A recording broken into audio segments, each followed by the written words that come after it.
ऐसन मरलक दे में दर्द भइल बा, का कहीं सखी हो दर्द भइल बा।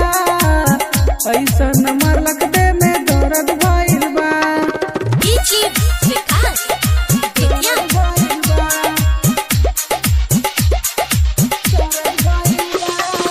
कतनो मनाई नहीं मनता रे, रात भर हमके रोवावता रे, रात भर हमके रोवावता रे।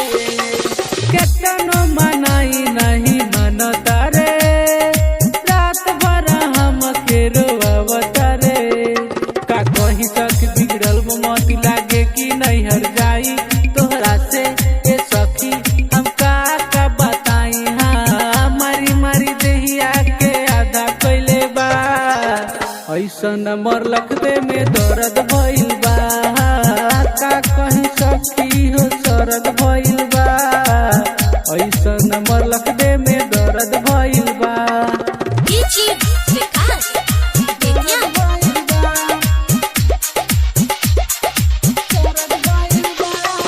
कितना कहानी कहीं सुना लाल के, तना को न माने सखी अरबिन हो, तना को न माने सखी अरबिन हो। कितना कहानी कहीं सुना लाल के, तना को न माने सखी अरबिन हो। बिगड़ल बा मौती कैले बछट सुनाए हमर सखी, मुकेश या विकेश कैले बा मन मौजी। हाँ का कहीं सखी हमसे अलग भइल बा।